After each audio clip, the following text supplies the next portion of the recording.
Muito bem, estamos na terceira aula e estamos no capítulo 2, tá, de Tiago. Nós vamos para o capítulo 2. Olá. E olha só, eu gostaria que nós lêssemos o capítulo 2. Até abrir aqui.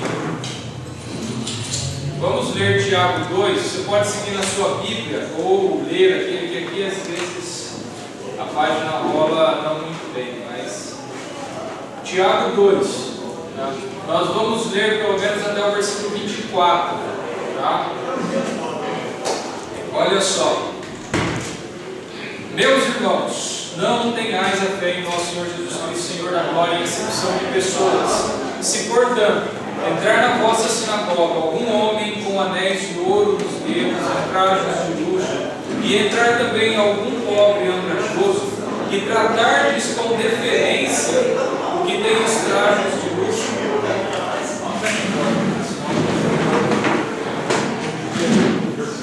versículo 3, e tratar-lhes com deferência o que tem os trajos de luxo, e me disserdes: tu assenta-te aqui em lugar de honra, e disserdes ao pobre: tu fica ali em pé, ou assenta-te aqui abaixo do estrado dos meus pés. Não fizeste distinção entre vós mesmos, e não vos tornastes juízes tomados de perversos pensamentos?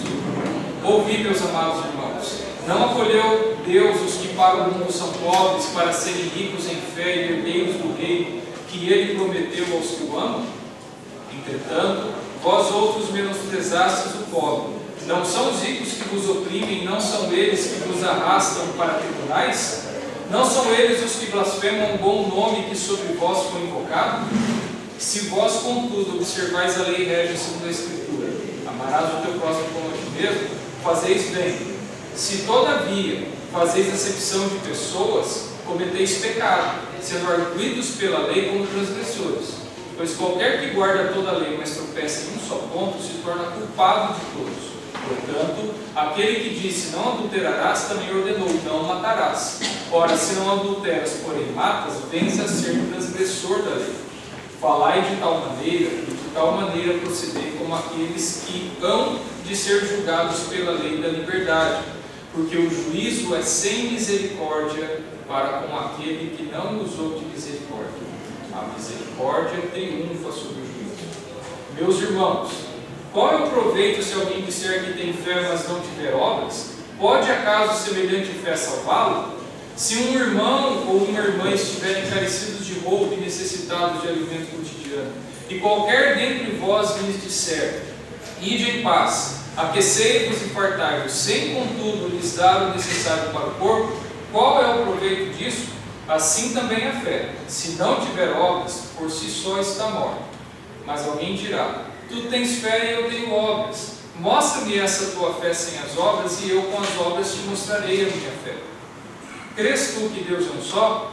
Fazes bem, até os demônios creem e tremem. Queres, pois, ficar certo, ó homem insensato, de que a fé sem as obras é inoperante? Não foi por obras que o nosso pai, que Abraão, nosso pai, foi justificado quando ofereceu sobre o altar o próprio filho Isaque? Vês como a fé operava juntamente com as suas obras? Com efeito, foi pelas obras que a fé se consumiu. E se cumpriu a Escritura, a qual diz: ora, Abraão creu em Deus, e isso lhe foi imputado para a justiça. Ele foi chamado amigo de Deus. Verificar-se uma pessoa justificada por obras e não por fé somente. De igual modo, não foi também justificada por obras a meretriz Raabe, quando acolheu os emissários e os fez partir para outro caminho? Porque assim como o corpo sem espírito é morto, assim também a fé sem obras é morta. Então esse é o capítulo 3, esse é o capítulo 2, esse é o último bloco, né? Esses versículos 14 até o 26, que é um ponto bem polêmico, mas muito importante na nossa teologia, um texto muito importante na Bíblia para contrabalancear com o que é enfatizado muito com relação à salvação somente pela fé, né? Então, eles se completam e nós vamos falar sobre isso. Nós temos muitas coisas para falar hoje e a gente tem pouco tempo, mas eu vou tentar resumir e passar bem toda essa questão para vocês, né? Primeiro, só passar algumas notas do livro. Nós temos visto de vez em quando algumas particularidades do livro. Você vê que é muito frequente o uso de meus irmãos. Tem todos esses versículos aqui, ó, 1, 2, 2, 1, 1, 2, 14, 3, 1, 3, 10, 3, 12, 5, 12, 5, 19. Todos eles ele vem lá, meus irmãos. Além disso, tem somente irmãos em 4, 11, 5, 7, 5, 9, 5, 10. E o mais íntimo, meus amados irmãos, 3 vezes também. É uma frequência muito grande, meus irmãos. E ele dá sempre essa ideia de parecer provérbios. Quando ele fala meus irmãos, ele está dando uma recomendação, ele está dando uma orientação. Então isso é um ponto também de enxergar. E também as sessões do livro começam com meus irmãos, ou meus amados irmãos, ou qualquer coisa nesse sentido. É só uma coisa, uma informação para quando você estiver lendo de novo Tiago, você relê e perceba essa frequência e veja que é aí que começam as sessões às vezes, tá? Agora, lendo Tiago, veja aí primeiro, o que chama muita atenção nesse texto, é o versículo 2. Se portanto entrar na vossa sinagoga algum homem, né? Nós já falamos disso, o 2.2 aí, entrar alguém na sinagoga, porque o termo sinagoga não é comum ser usado para falar em igreja. Você tem a palavra igreja, que em grego é eclesia, por isso que a gente fala de eclesiastes, inclusive é porque está ligado com a palavra eclesia. Eclesiastes é aquele que fala na assembleia, né? E aí o que acontece? Os outros textos, quando se fala da comunidade cristã, a palavra usada é eclesia, é igreja.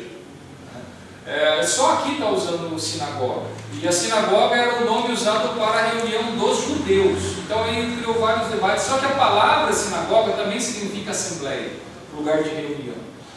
Mas não é comum. Então aí se levantou vários questionamentos sobre isso, mas ninguém crê que tenha grandes problemas com isso. Mas uma coisa importante entender é o seguinte: as sinagogas eram locais de reunião religiosa que também funcionavam como um tribunal de justiça. A igreja seguiu naturalmente o modelo da sinagoga. Vamos lá para Mateus 18, 15 a 17, que é um texto muito importante para entender o funcionamento da igreja, né?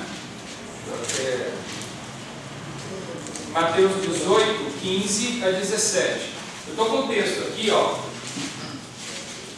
Se teu irmão pecar contra ti, vai arguí-lo entre ti e ele só.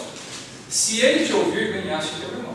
Se porém não te ouvir, toma ainda contigo 1 ou 2 pessoas, para que pelo depoimento de 2 ou 3 testemunhas toda a palavra se estabeleça. Versículo 17. E se ele não os atender, dize-o à igreja, e se recusar a ouvir também a igreja, considera-o como gentil e publicano. Então essas 3 etapas têm que acontecer na igreja. Você viu que um irmão da igreja estava fazendo alguma coisa errada? O que o pessoal normalmente faz é o seguinte: vai para o irmãozinho ou irmãzinha do lado e fala: você viu que foi um tal coisa? Errado. Esse daí é o pecado da língua, que está logo depois do texto que nós lemos. E ele já falou do pecar com a língua antes do texto que nós lemos. Você está errado se você viu um irmãozinho cometer alguma coisa errada e você foi comentar com alguém. Você tem que ir para o irmãozinho, para a irmãzinha e falar: meu irmão, minha irmã, olha, você agiu dessa forma. E você sabe, diante da palavra de Deus, que sua atitude está errada. Ah, mas eu não vou fazer isso, sabe por quê? Porque hoje todo mundo é dodóizinho. E se eu falar, a pessoa vai ficar de cara feia comigo. E como eu tenho que manter a minha honra, o meu nome, eu tenho que ser querido por todo mundo tem que me abraçar e dizer que eu sou legal, eu não vou fazer isso para queimar o meu filme. Então é tudo isso que está envolvido no nosso cristianismo debilitado que temos vivido hoje. O irmãozinho fez uma coisa errada, você tem que chamar a atenção dele. É claro, ver se não tem uma trava no seu olho primeiro, tá? Você lembra desse textinho também, né? Mas você vai, não para falar assim: você, seu pecador sem vergonha que vai para o inferno, se você não se arrepender do que você fez, você vai para o inferno mesmo. Não, você vai querer ganhar o seu irmão. Como Jesus fala, ganhar o seu irmão. Você vai lá, busca ele, ama ele, busca ver ele que ele está no caminho errado e ajudar ele a caminhar certo. Só que vamos supor que ele fala, ó, cuida da sua vida que eu cuido da minha. Como a esposa de um presbítero ouviu de uma irmãzinha da igreja, porque a esposa do presbítero foi chamar a atenção dela com relação à roupa dela. A irmãzinha da igreja respondeu dessa forma para a esposa do presbítero. Aconteceu isso? Chama mais uma pessoa, no nosso caso hoje, chama um presbítero, chama um pastor, melhor. Chama e fala assim, ó, dia tal eu fui conversar com você, porque você fez isso, você não me ouviu. Estou aqui com o irmão para falar, olha, você fez tal coisa e tudo. Se a pessoa ignorou, chutou o pau da barraca, você vai escrever um documento, assim, denúncia, ao Conselho da Igreja Presbiteriana de Limeira. Queridos irmãos, eu venho por meio desta, lamentavelmente, apresentar uma denúncia contra o irmãozinho fulano de tal, porque no dia tal ele fez tal coisa. Ele não negou o que ele fez, ele confessou o que fez, mas ele acha que não tem nada a ver, e isso, aquilo, tudo mais, então eu estou apresentando isso. O conselho vai receber isso, vai chamar a pessoa, e se ela no conselho não se arrepender, ela vai ser excluída da igreja, vai ser anunciada no boletim, fulano de tal foi excluído da igreja, foi rebelde contra a igreja e tudo mais, para ser considerado publicano e pecador. Em outros termos mais pesados que Paulo fala, nós estamos entregando essa pessoa a Satanás. É assim que Paulo fala em Coríntios. Para quem sabe entrega a Satanás, Satanás faça o que Deus permitir com ele, quem sabe essa pessoa se arrependa e consiga pelo menos entrar no reino dos céus. Então, é esse o processo. Isso daqui, esse processo e isso daqui, funcionava, né? E tinha que funcionar na igreja primitiva como tem que funcionar hoje, e a igreja se torna um tribunal, de certa forma. Inclusive, quando a gente tem que julgar alguém no conselho, a gente estabelece um tribunal. Né? Por exemplo, se tem algum visitante na reunião do conselho, ele tem que sair, só o conselho pode participar, e ele tem que ser feito, tem todo um protocolo a ser seguido. E lá naquela época, a ideia desse texto, estou falando tudo isso porque na ideia aqui do texto, a sinagoga ela funcionava como um tribunal, como está sendo falado aqui, a igreja também seguiu esse modelo para seguir esse procedimento de tratar as pessoas, não tribunal de vou julgar você. Quando a gente fala tribunal, a gente tem de julgamento, mas é a ideia de levar a pessoa ao arrependimento, levar a pessoa a se corrigir, para que ela possa voltar a estar realmente em plena comunhão em comunhão com a igreja. A ideia de tribunal é reforçada porque nesse bloco, nessa perícope dos versículos 1 a 14, 1 a 13, há várias referências a termos jurídicos. Veja lá o capítulo 2 de 1 a 13, né?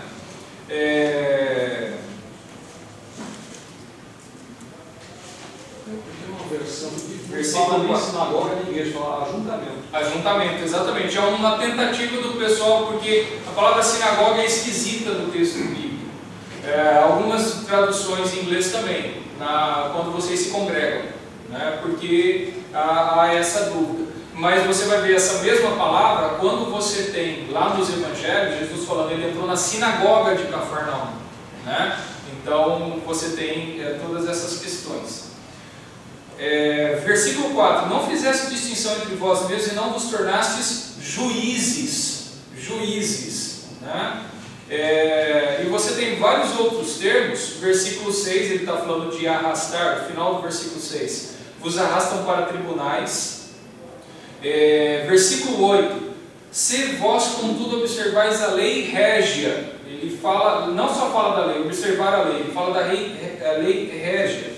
Ele vem falar de transgressor, é a última palavra do versículo 9, de culpa, transgressor da lei, no final do versículo 11.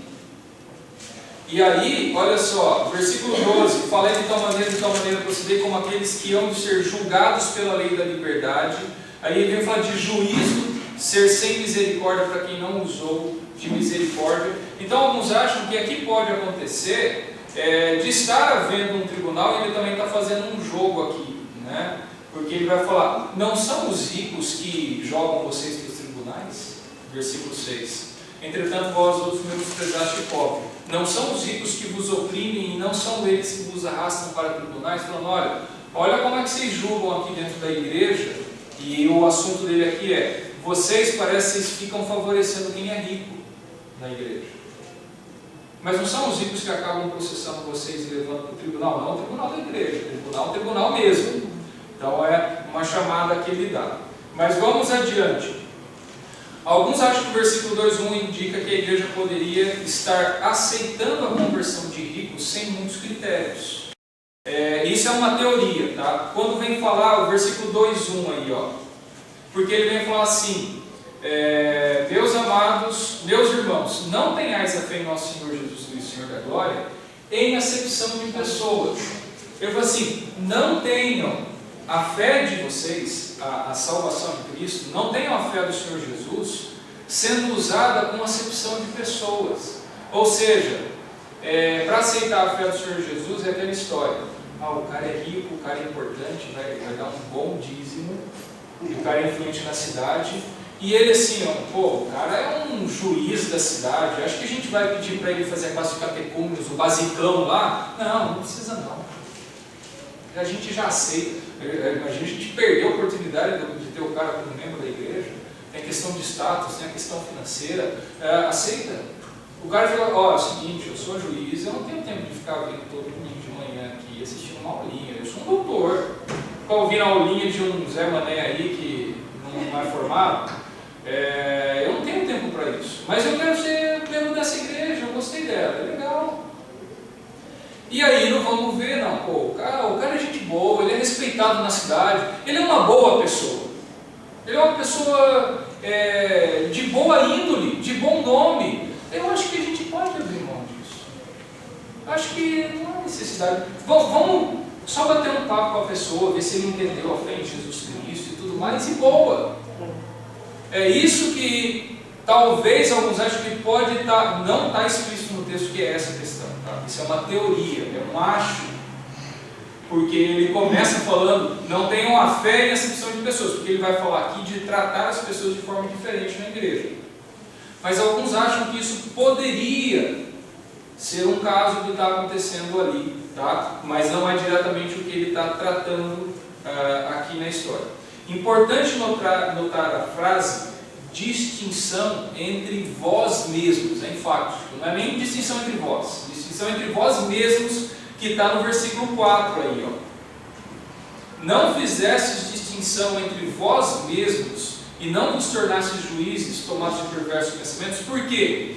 Se está falando de distinção entre vocês mesmos, não dá ideia talvez de que, porque ele começa falando aqui, né, versículo 2: se portanto entrar na vossa sinagoga algum homem com anéis de ouro nos dedos e trajos de luxo, e entrar também algum pobre ventrajoso, e daí você trata com toda a bajulação o rico, e não trata direito o pobre, assim, vocês não estão fazendo distinção entre vocês mesmos. Então dá a ideia de que talvez, no mínimo, pelo menos, o pobre, nessa hipótese, ele é membro da igreja. Mas, hipoteticamente, tanto o pobre quanto o rico são membros da igreja. E vocês estão fazendo distinção entre vocês mesmos. E talvez seja aquela questão: o líder da comunidade, um presbítero, um pastor que estava ali cuidando dessa comunidade, para quem o Tiago escreveu, de repente ele é essa pessoa que tem esses dois grupos, e ele está falando: vocês não estão fazendo distinção entre vocês mesmos. Ou seja, não quer dizer necessariamente que o rico que está entrando seja um rico que não é membro da igreja. A ideia que dá mais é que ele é membro da igreja também. Pode ter entrado com concessões, ter entrado muito mais fácil, mas parece que ele é membro da igreja. Isso vai se reforçar um pouco com a outra parte do falando de fé e obras. Por quê? Quando o Tiago vai começar a falar de fé e obras, ele fala assim: se um irmão está carecido de ajuda e você só fala para ele: Deus te abençoe, se aqueça, e você não ajudar ele, sua fé não é nada. Então alguns acham que talvez esse bloco todo, que ele começa a falar de fazer acepção de pessoas e depois falar da fé sem obras é morta, é todo um conjunto em que ele está dizendo, talvez, tá? Estou dizendo, não é isso que está escrito explícito no texto. É o que nós, teoricamente, nós estamos especulando no texto que pode ser. Seguinte: vocês estão aceitando o rico porque é rico, para bajular. O cara entra de qualquer jeito na igreja, talvez não faça nem classe de catecúmenos, Só que daí o cara não pratica. Ele está podre de rico, tem gente passando necessidade na igreja, ele, Deus te abençoe. A fé desse cara não é nada. Ele está provando que ele não é crente de verdade. A fé sem obras é morta. Então, talvez tudo isso esteja interligado. E Tiago está questionando toda essa relação. E falando também, seja para o rico, seja para o pobre, seja para o meio rico e meio pobre, que não pode fazer acepção de pessoas e você tem que praticar obras, e a gente vai ver aí mais em detalhes. Então, tudo isso está interligado, tá? Não há dúvida de que aqui Tiago está falando de uma situação hipotética, mas aparentemente aquela era uma situação muito provável de acontecer naquela comunidade, uma vez que em toda a carta ele fala sobre e para pobres e ricos. Tá? Isso é um tema desde o começo até o fim, ele fica falando de pobres e ricos. Então havia ali alguma questão. Né? Antes de nós partirmos para essa parte, né, que é a mais debatida, nós vermos então, resumindo todo esse versículos 1 até o versículo 13, né, que é o que ele vai falar, e ele dá essa hipótese, só resumindo a mensagem daqui, né, falando, olha, se vem um rico vocês tratam de uma forma, o pobre vocês tratam de outra, vocês estão fazendo distinção entre vocês mesmos, daí que ele vai chamar a atenção, agora que é a recomendação com essa situação, ouvir, né? Meus amados irmãos, liga esse meus amados irmãos, ele está me dando a recomendação diante dessa situação. Não escolheu Deus os que para o mundo são pobres, para serem ricos em fé e herdeiros do reino que ele prometeu aos que o amam. Aqui nesse texto, diferente das bem-aventuranças como nós estudamos, aqui não tem conversa, ele está falando de rico financeiramente mesmo. Né? Mas não é que Deus escolheu os pobres, tipo, para ser salvo você tem que ser pobre. Né? Para ser salvo você tem que vender tudo para você poder ganhar essa salvação. Não é que Deus escolheu no sentido, Deus só salva quem é pobre, não é isso. Ele, e aí que é uma outra coisa que nós falamos quando estudamos as bem-aventuranças, que já estava arraigado na cultura judaica, principalmente por textos dos profetas. Isaías vai falar muito disso. A questão de que pobre era um sinônimo de pessoa, uma pessoa, como chama? Piedosa. Por quê? O pobre não tinha quem recorrer, literalmente não tinha quem recorrer. Não tinha Bolsa Família, não sei se você sabe, não tinha Bolsa Família naquela época, tá? Não tinha, como chama? Não tinha Ministério Público, não tinha advogado para ninguém, não tinha nada disso. Tá? Se você fosse maltratado e abusado por alguém, você dificilmente ia ter a quem recorrer, principalmente se você foi abusado por alguém do Império Romano, por um soldado romano. Você não tem a quem recorrer, tá? Não tem a menor chance de recorrer para nada. Então o pessoal via o pobre, o pessoal humilde era quem ia, a única coisa que ele tem é Deus, e ele acaba se apegando a Deus. Então era essa a visão. Por isso que se fala muito do pobre nesse sentido. Agora, assim como o próprio texto aqui que o Tiago vai falar, e vários outros textos bíblicos, nós temos várias pessoas na Bíblia que eram pessoas de muita posse, e que eram crentes, e crentes respeitados. Nós vimos nas bem-aventuranças José de Arimateia, o texto fala, era um homem muito rico, e ele era discípulo de Jesus. Havia um grupo de mulheres muito importantes e ricas que sustentavam o ministério de Jesus. Não é para ser cristão tem que ser pobre, não é nada disso, mas quando fala que Deus escolheu os pobres, há uma preferência, até preferência é um termo errado. É mais fácil o pobre chegar a Deus até, Jesus fala isso, né? É muito difícil um rico entrar no reino dos céus. Então, é toda essa relação que eu não vou gastar muito mais tempo aqui.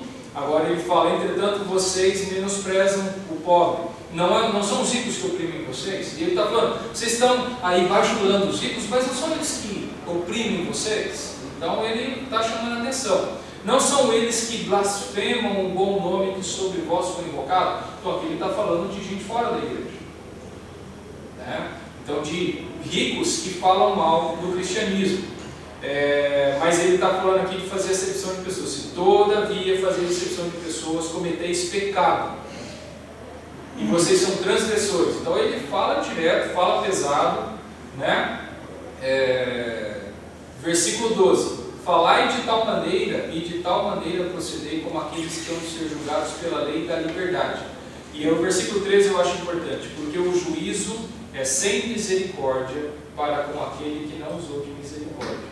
Tome muito cuidado, seja uma pessoa misericordiosa, porque se você não for misericordioso, Deus não vai ser misericordioso com você. Porque ele fala, com a medida com que tiverdes medido, você também será julgado.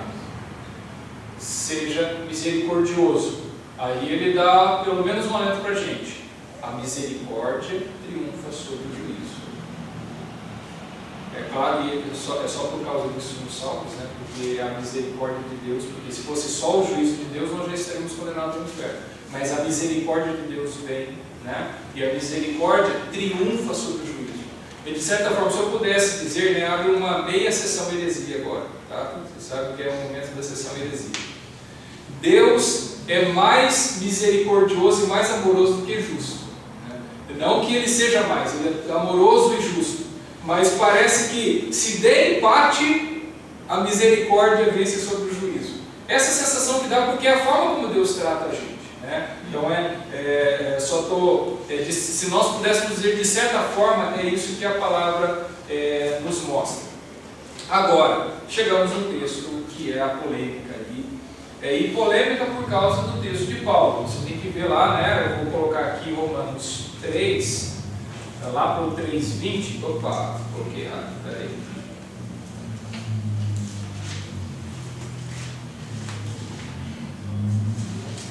Justificados pela fé em Jesus Cristo. Deixa eu só vir aqui ao final, né?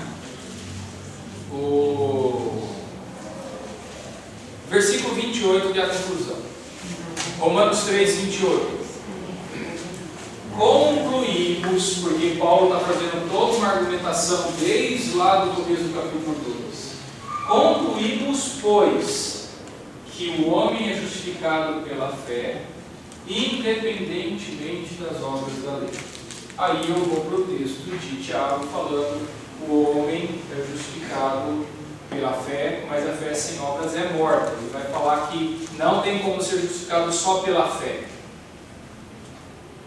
Agora, a primeira distinção que tem que ser colocada muito clara aqui, lá Tiago está falando de obras, ponto.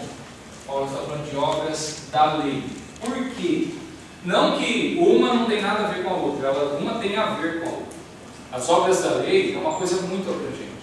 Mas um ponto pesadíssimo e importantíssimo que Paulo está tratando em Romanos 3, que ele está trabalhando com os judaizantes, é que obra da lei é o seguinte: parte das obras é ajudar os pobres, as viúvas, os órfãos, fazer caridade, ajudar os outros. Sim, é parte das obras da lei, mas uma parte importantíssima, que era a briga de Paulo com muita gente, é o seguinte: para você ser cristão, você tem que se tornar judeu, você tem que circuncidar, você tem que seguir todo o ritual judaico, você tem que guardar o sábado, você não pode comer carne de porco, você não pode comer essas coisas, você tem que seguir todas essas obras da lei, você tem que cumprir para ser salvo.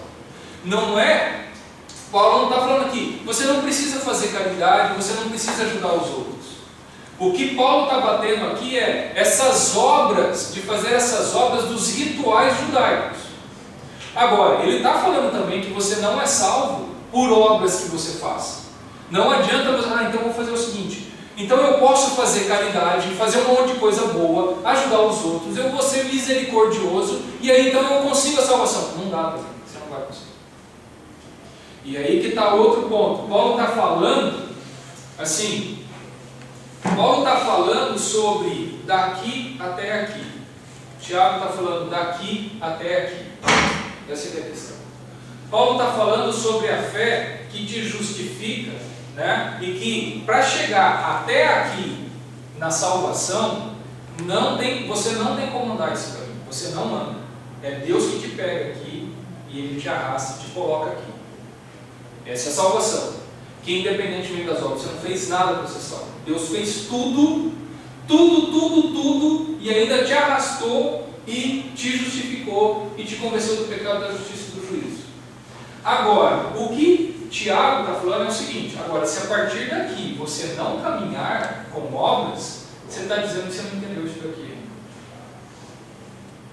E aí ele está falando A salvação é pela fé. Deus faz tudo. Agora, entrando na salvação, dentro do reino de Deus, se você não tiver obras, você está negando isso aqui. Na verdade, você nunca entrou. Você acha que você entrou. O pessoal acha que você entrou. Você está convencido que você entrou, mas você não entrou. Por isso que João vai falar na primeira carta dele: aqueles que estavam no nosso meio e se desviaram, na verdade, nunca foram dos nossos. É essa forma como ele define essa situação, né? Então, veja que no capítulo 1, versículo 25, Tiago fala sobre a verdadeira religião, né? Alguém leia para mim o 1,25, que nós já vimos aí. Se não fizer, pior. A partir daí dessa do Cristo ali, o limite, se você não fizer obras, você não entendeu a salvação. Que obras? Então, as obras que ele vai demonstrar aqui, por exemplo, ajudar uma pessoa, cuidar de alguém. Não a lei. Não a lei. Exatamente. Foi bom o senhor ter falado para esclarecer isso. Não as obras da lei. E aí que está. Tiago, ele nunca fala obras da lei na carta dele. Ele fala obras. E ele deixa muito explícito as obras, dando os exemplos. Se tem uma pessoa passando necessidade, está com frio, está com fome, se você não ajudar, você não está cumprindo a lei de Deus, você não está fazendo obras, essas obras. A gente pode juntar aí João 4, quando Jesus fala para a samaritana, aquele que beber da água que eu lhe der, primeiro precisa beber da água que Jesus dá, depois do seu coração brotarão rios de água viva. Aí seriam as obras depois da salvação. Sim, sim. É a consequência da salvação, exatamente. Alguém leia o versículo 1,25, por favor? Mas aquele que considera atentamente na lei perfeita, a lei da liberdade, e nela persevera, não sendo ouvinte negligente, mas operoso praticante, esse será bem-aventurado no que realizar. Eu te passei o versículo errado, então. É o final do capítulo 1, deixa eu ver aqui, que é o que eu ia falar lá. É o 26. É o 26 e 27. Se alguém supõe ser religioso, deixando de refrear a língua, antes enganando o próprio coração, sua religião é vã. A religião pura e sem mácula para com nosso Deus e Pai é esta: fazer obras. Essa é a verdadeira religião. E andar em santidade. Fazer obras, ou seja, visitar os alvos de Deus nas suas tribulações e andar em santidade. Guardar-se incontaminável do mundo. Nós temos, se alguém for proprietário do Cherry Preto FGK6697 e do Palio Branco IHL 1317. Aí o pessoal vai saber que nós estamos precisando que o carro seja retirado, né? Provavelmente. Pois não. Pastor, pois somos feitura dele, criados em Cristo Jesus para boas obras, as quais Deus de antemão preparou para que andássemos nela. Exato. Aí o Espírito vai ser uma nova criatura, Deus vai colocando. Se você não está andando nas boas obras que Deus preparou de antemão, você está negando a fé. É isso que Tiago está falando. É absolutamente incompatível você não ser misericordioso, você não amar o próximo, você não cuidar do próximo. Você ainda não entendeu, você entendeu no seu cérebro o Evangelho. Jesus morreu por mim. Aí até o perigo, né? Até falaram um cantor ali, baladão lá, o moço, que ele falou que a cruz demonstra o quanto nós somos valorosos. A morte de Jesus na cruz mostra o tamanho do nosso valor. Então alguém pode dizer, não, isso é heresia.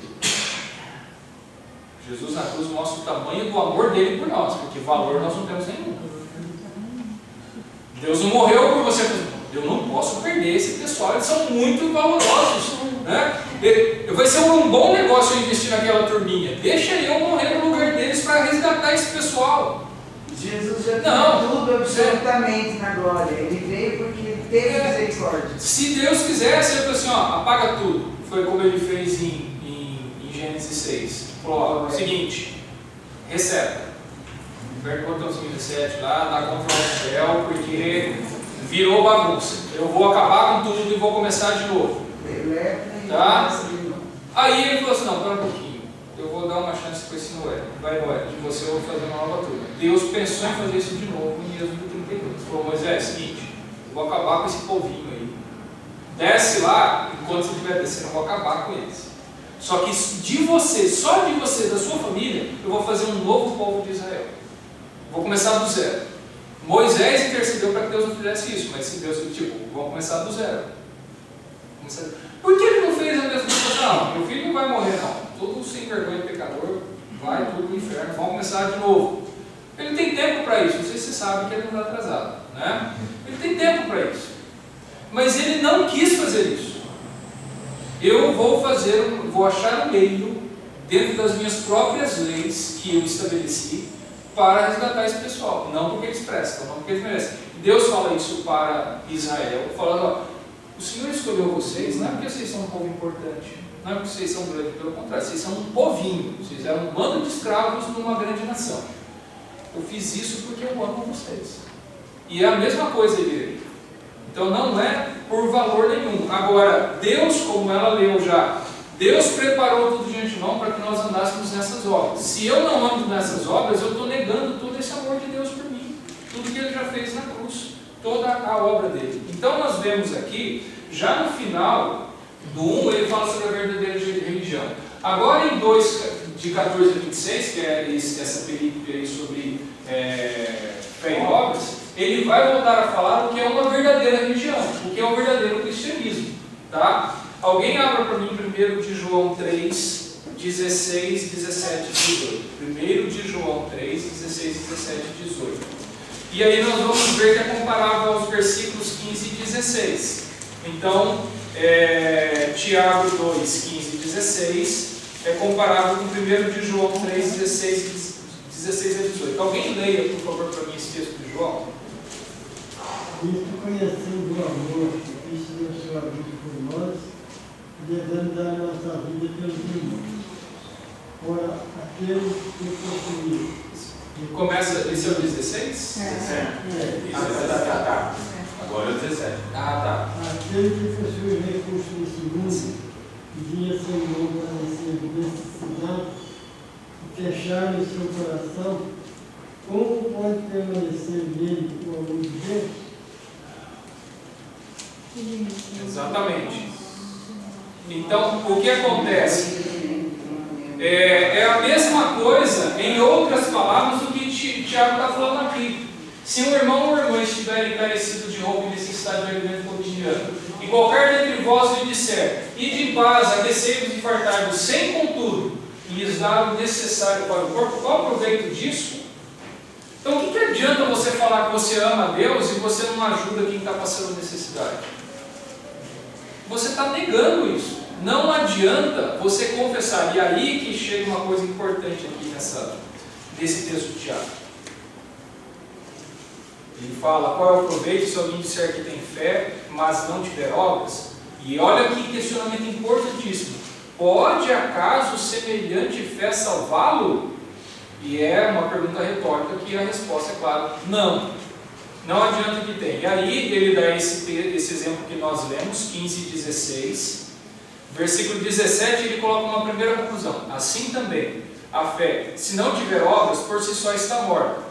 Veja, o final dessa perícope, ele fazendo a mesma conclusão, lá no 26. Porque assim como o corpo sem espírito é morto, assim também a fé sem obras é morta. Então ele fala um pouco e conclui, não tem jeito, a fé sem obras é morta. Ele dá exemplos e fala, a fé sem obras é morta. Mas olha só os argumentos que ele coloca. Né? Versículo 18. Mas alguém dirá, tu tens fé e eu tenho obras.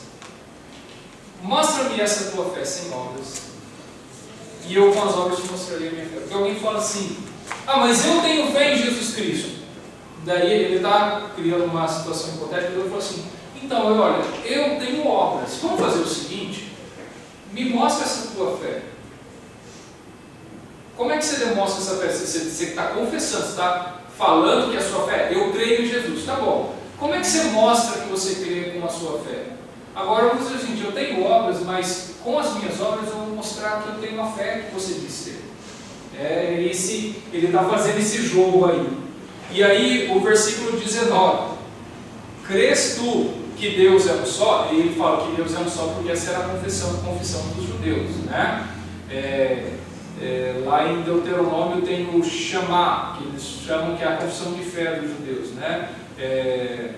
Ouve Israel, o Senhor nosso Deus. O Senhor nosso Deus é um. Né? Então, é o único Senhor ou é um, né? Nesse sentido. Então, essa é a confissão de fé dos judeus que eles tinham que falar todos os dias, a todo momento. Por isso que ele fala, você crê que Deus é um só? Muito bom, os demônios também. Eles também acreditam igualzinho você. Tipo, fala assim, por enquanto, você não é melhor do que um demônio. Ele está dando... acreditar que Deus é um só, até o diabo acredita, até os demônios acreditam que Deus é um só. Se você acha que isso daí é fé, você não andou muito. Tá? Então ele dá essa cutucada. Aí ele fala, você quer estar certo, homem insensato, de que a fé sem obras é inoperante? Aí ele vai falar, fé sem obras não tem nada, não presta para nada, é morta. Aí ele dá dois exemplos, Abraão e Raabe. Não foi por obras que Abraão, o nosso pai, foi justificado quando ofereceu sobre o altar o próprio filho Isaque? Olha só, ele está falando assim, ele não foi justificado por obras? Olha só a ousadia de Tiago. Abraão foi justificado por obras. E é engraçado, pegue lá Romanos, a partir do capítulo 3. Paulo vai usar Abraão também como exemplo de que ele foi justificado por fé e não por obras. Não, Ele vai usar por fé. Por fé. Lá em Romanos, Paulo vai usar Abraão como exemplo para mostrar que ele foi justificado por fé. Aqui em Tiago vai usar Abraão como exemplo de que ele foi justificado por obras. Mas, não só justificado por obras, vês como a fé operava juntamente com as obras. Ele não está falando que ele só tinha obras. Agora, o que ele está falando é o seguinte, acho que vai ficar mais claro o seguinte, porque ele está falando essa obra quando ofereceu sobre o altar o próprio filho Isaque. Pelo seguinte, vai ficar mais fácil nós entendermos a seguinte ilustração. Deus chega para Abraão e fala assim, Abraão, pega o seu filho, seu único filho, leva ele lá para o topo do monte e sacrifica ele. Tá bom, olha, eu vou fazer o seguinte, eu até levaria, mas eu sei que o Senhor é poderoso para ressuscitar ele, nem precisa levar. Fica por isso mesmo. Deus, eu acredito que o Senhor é poderoso até para ressuscitar. Isso o autor de Paulo vai falar lá em Romanos. Falando que Abraão creu em Deus e creu que Deus era poderoso até para ressuscitar o filho. Se eu tiver que enfiar a faca nele e matar meu filho, Deus é poderoso até para ressuscitar ele. Ele cria em Deus, piamente, verdadeiramente. Agora, se ele chegasse e falasse assim, ó Deus, eu creio no Senhor, sim, eu creio no Senhor, eu sei que o Senhor é bom, eu sei até que se eu levasse o meu filho, se eu levar o meu filho e sacrificar, eu sei que o Senhor é poderoso para ressuscitar, mas isso eu não vou fazer não. Aí Abraão está dizendo, então, você disse que crê, mas você não está crendo mesmo, né? E então, ele teve que fazer alguma coisa para comprovar, ele teve que mostrar com atitudes que ele realmente cria. Então, quando ele pega o servo, o animal, pega os galhos, a lenha, tudo, o filho, e leva, ele está fazendo as obras dele, ele está agindo externamente por causa da fé dele. Por causa da fé dele, ele fez uma obra, ir lá e sacrificar o filho. Porque Deus estava testando ele, vendo se ele realmente confiava em Deus. Deus falou, não, chega, você não precisa matar o seu filho. Mas o texto mostra que ele realmente ia matar o filho, por crer que Deus, assim, bom, foi Deus que me deu, eu achava que eu nunca ia ter filho. E se ele está mandando fazer isso, ele sabe o que ele está fazendo. Ele cria, mas ele não cria, falou assim, ó Deus, eu acredito, mas eu não tenho coragem de fazer isso. Então é isso que Tiago está colocando aqui. Se o Abraão tivesse dito, ó Deus, eu creio no Senhor, eu faço tudo o que o Senhor quiser, eu amo o Senhor, mas eu não sacrifico meu filho, ele está negando a fé. Pastor, eu tenho dificuldade em enxergar isso como obra. Por quê? Em que sentido? Mas a atitude de pegar o filho e levar lá, Ah. sim, tem risco obra. Eu acho que é uma reação natural da fé. Não, então, mas pronto. Relação natural da fé é obra. Mas a obra que eu entendo é uma obra para si próprio. Não, eu entendo. É uma obra. Sim. Mas, então, Marcelo, mas qual é a obra que ele está fazendo aí? A obediência. Então, a obediência. Pronto. Essa é a palavra-chave. Obediência, Marcelo. Pelo seguinte, eu estou entendendo que você está falando assim, as obras, até, nós vimos até agora que essa questão que Tiago está trabalhando, a questão de que a gente chama de boas obras, né? De assistir as pessoas, ajudar as pessoas, amar as pessoas, cuidar das pessoas, até a gente vai desenvolver um pouquinho mais isso. Que é a obediência, tudo está interligado. Agora, Tiago está usando Abraão como exemplo pelo seguinte, nesse sentido dele, a sua fé tem que te levar a alguma atitude. O que seria mais fácil ligar é o segundo que está falando, é o exemplo seguinte, da Raabe. O que ela fez? Porque ele fala bem rapidamente dela, né? Versículo 25, de igual modo, não foi também justificada por obras a meretriz Raabe, quando acolheu os emissários e os fez partir por outro caminho? Ou seja, ela creu, e se você for lá no texto, você vai ver, ela falou assim, ó, seguinte, está todo mundo desesperado aqui na terra, quando a gente ouviu o que o Deus de vocês fez lá no Egito. Essa mulher, antes dos espias chegarem, ela já se converteu ao Deus de Israel. E ela pensou, eu vou ajudar esses homens, porque esses homens aqui estão servindo o verdadeiro Deus. O Deus deles, para fazer aquilo, tem que ser o verdadeiro Deus. Agora, ela chegou e falou assim, ela poderia ter, olha, é o seguinte, aqui por outro lado, você veio uma traidora da minha cidade aqui, se ajudar esse pessoal. Eu vou ficar na minha, eu vou ficar quietinha. Não, ela tomou uma atitude. Ela tomou uma atitude baseada na fé dela. A fé dela levou ela a agir de uma forma. E é essa a questão. Se a sua fé em Jesus Cristo não te levar a agir de uma forma, só que é uma forma particular, que é a forma como Deus te manda servir, te manda agir, você está negando a fé. Você está negando que você crê. Você está negando a fé em Jesus Cristo. Então o que acontece? E isso é uma das coisas mais profundas, se não a mais profunda do que é a nossa fé em Jesus Cristo. Pelo seguinte, eu tenho que amar o próximo, eu tenho que ajudar uma pessoa, às vezes eu tenho que abrir mão de mim mesmo. Jesus já falou que esse é o preço que tem que abrir mão de você. Ele falou que você não tem como ser discípulo dele se você não abrir mão da sua vida. E esse que é uma coisa que me assusta muito, que nós somos muito cheios de nós mesmos. Nós somos muito egoístas, nós somos muito cheios de nós mesmos, nós temos nossos sonhos, nós, de certa forma, assim, Deus, eu não abri mão da minha vida. Isso porque, por isso que eu acho assim, todo dia eu tenho que me converter de novo. Hoje eu não vou fazer a minha vontade, eu tenho que obedecer ao meu Senhor. E a palavra-chave, como a escola falou, é obediência. É até o termo aqui que o Bonhoeffer ele usa essa obediência. Né? Aqui são dois textos. Aqui o John Owen, que é um puritano muito famoso, ele fala, né? Fé somente salva, mas a fé salvadora nunca está sozinha, ela se completa em nós, uma forma de dizer. O mesmo lembrete vem de Bonhoeffer. Nunca devemos esquecer a unidade indissolúvel dos dois, fé e obediência. Coloca a obediência como essas obras, porque Deus já mandou você amar o próximo, você tem que obedecer esse mandamento, e aí que você vai cumprir as obras. Temos que colocar a preposição de que só quem acredita é obediente, ao lado da próxima, que é só aquele que obedece acredita.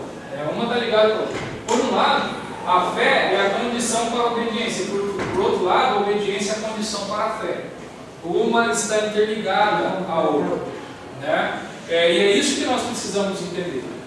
Existe um perigo, e aí que é a última coisa que eu gostaria de colocar, é nós vermos obras apenas como fazer boas obras, como fazer assistência para as pessoas.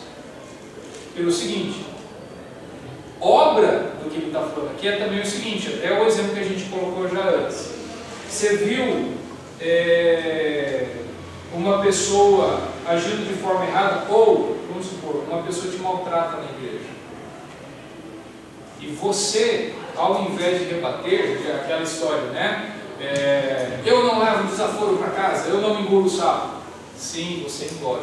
Você vai ouvir, a pessoa te maltrata, e você, ao invés de revidar, você vai recuar. Não recuar para ficar, aí você fica com uma raiz de amargura, que vira um IP de amargura, e quando chega a hora certa, você acerta a cara da pessoa. Sim, genuinamente recuar, e quem sabe se aproximar da pessoa e tentar a conciliação, né? Isso são as obras também que está sendo falado. Por quê? Tudo aquilo que é consequência da minha fé em Jesus Cristo. Então, obras não é simplesmente ajudar os outros. Obras é agir de acordo com a minha fé. A minha fé me faz o seguinte: não, eu não tenho que revidar a pessoa. Pelo contrário, eu não preciso revidar. Por quê? Jesus morreu por aquela pessoa. Aquela pessoa estava nervosa na hora, aquela pessoa é imatura na fé. Eu vou procurar um meio de chegar para ela, ou conversar com outra pessoa para chegar para ela, para tentar fazer ela amadurecer. Isso faz parte das obras, gente. Nós não podemos olhar para obras aqui apenas como fazer assistência, fazer coisas boazinhas, fazer coisas externas apenas. Isso tudo está interligado a eu agir à altura da minha fé. E a minha fé diz que eu tenho que morrer, que eu tenho que viver para o próximo, que eu tenho que servir a Deus, que eu tenho que obedecer a Deus. Então nós temos que nos aprofundar no que são essas obras aí. Essas boas obras do texto de Efésios, né? Que Deus preparou de antemão para que nós andássemos nelas. Agora, o ponto importante que o Tiago está batendo aqui, já está estourado o nosso tempo, a gente vai ter que parar aqui, né? E a gente continua semana que vem. O ponto importante é que o Tiago está falando assim, tem gente que está aí na igreja que só porque diz eu sou crente, acha que está tudo bem. Não está bem, não. Não está certo. Não adianta simplesmente dizer eu sou presbiteriano. Não adianta dizer eu sou crente. Não adianta dizer eu fui batizado. Não adianta dizer. Você tem que agir. Você tem que demonstrar mudança no seu caráter.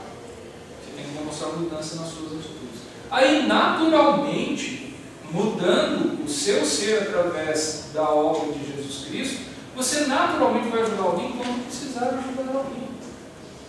Você vai cuidar das pessoas e fazer qualquer outro tipo de obras. E sabendo que eu não estou fazendo obras para ganhar pontinhos com Deus.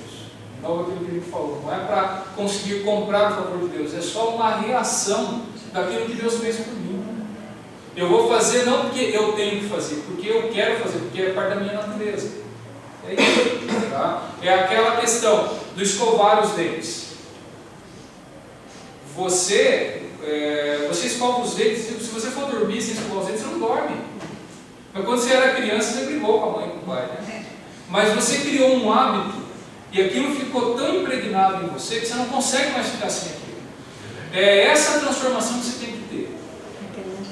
Você tem que estar tão viciado em fazer o bem, que você não consegue fazer outra coisa a não ser fazer o bem. Vai ser uma reação natural. Só que é uma reação àquilo que Deus já fez por você. Vamos ficar em pé, vamos encerrar. E aí, semana que vem a gente continua para pular para o capítulo 3.